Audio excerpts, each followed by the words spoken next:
Published 0639 Est, the 27th of November 2017. Updated 0827 Est, the 27th of November 2017. An ex-Labour council leader who was secretly filmed building a shed on his allotment while claiming he could walk 0 meters for 0 minutes has been spared prison.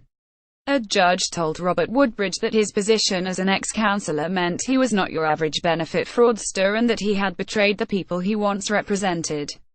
The 59-year-old, of Kent, received disability living allowance after he stated his pain from inflammatory arthritis was so extreme he needed care 7 days a week, could not venture out alone, and even struggled to use a TV remote control.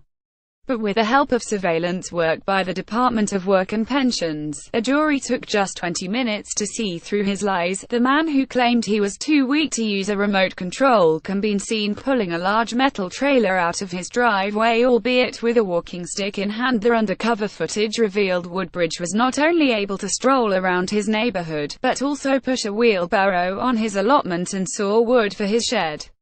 He was also filmed comfortably pulling a vehicle trailer around a parked car and onto his driveway, despite telling the Department of Work and Pensions (DWP) he would stumble and trip 6 out of 7 days.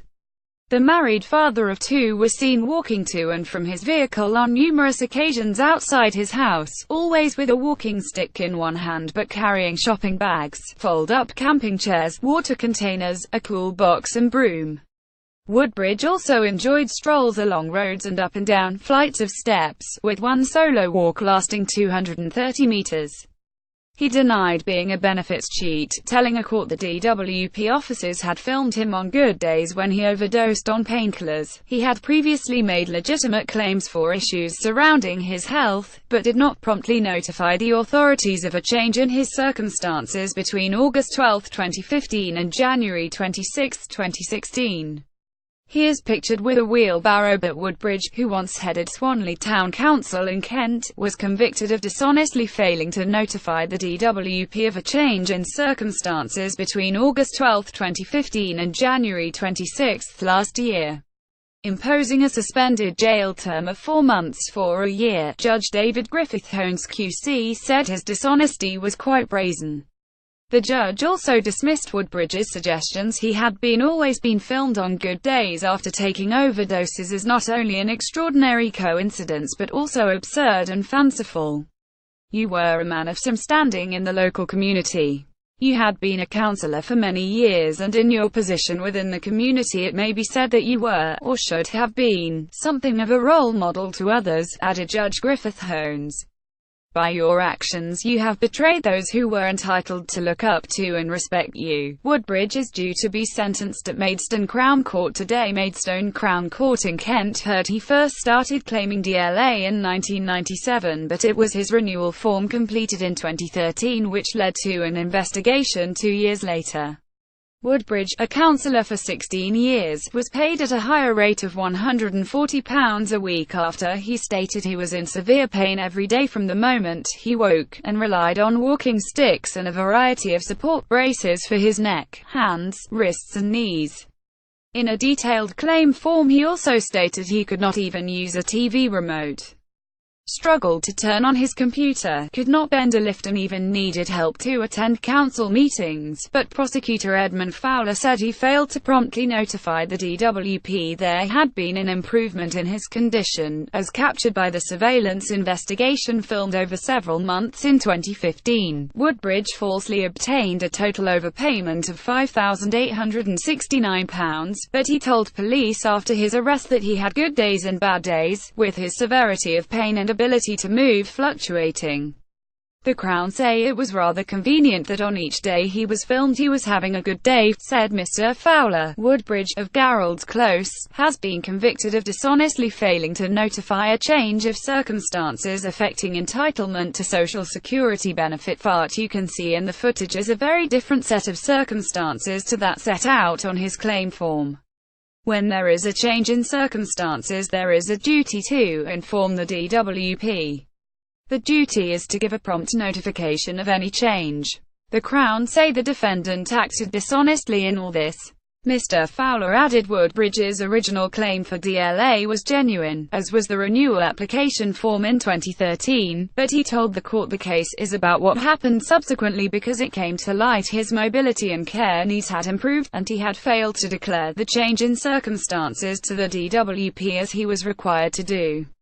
Woodbridge, who lives with his wife in Swanley, was paid a higher rate of DLA on the basis he needed help around the clock and had stated he was virtually unable to walk.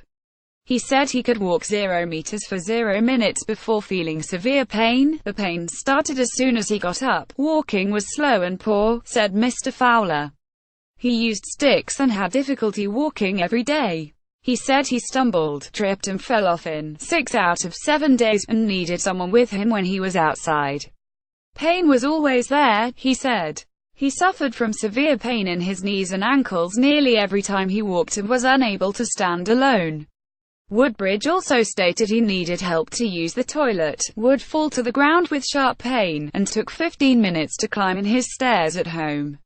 I want someone with me when I go out to be sure I'm safe in case I fall over and need help to go to the toilet, he wrote in his renewal form. Most days are all the same because the pain is always there, and made worse by movement.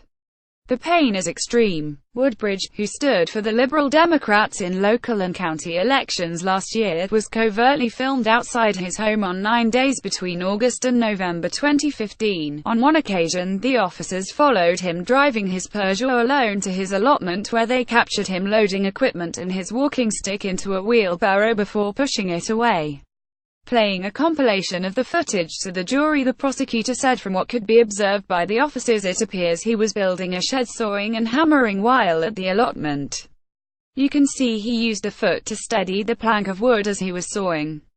However, Woodbridge maintained in court that his health did not improve in 2015, and he said it had continued to deteriorate since. He told the jury the aluminium trailer he was seen pulling was in fact lighter than a baby's pushchair, and that he was always assisted at his allotment by friends, comparing it to an afternoon tea club where he did little work. Asked about one allotment visit, he said it was a good day and I had taken tramadol, paracetamol and whatever I could to get me through the day. It was stupid, it was reckless, it was daft, because I could have ended up killing myself, but no one wants to be disabled. You want to live a reasonably normal life, but it is very difficult to do that when you are completely racked with pain. I don't want to be stuck in bed 247 or in an armchair doing nothing. Woodbridge added he was so grateful for receiving benefits and having his home adapted that he became a councillor in 1999 to give something back to the local community.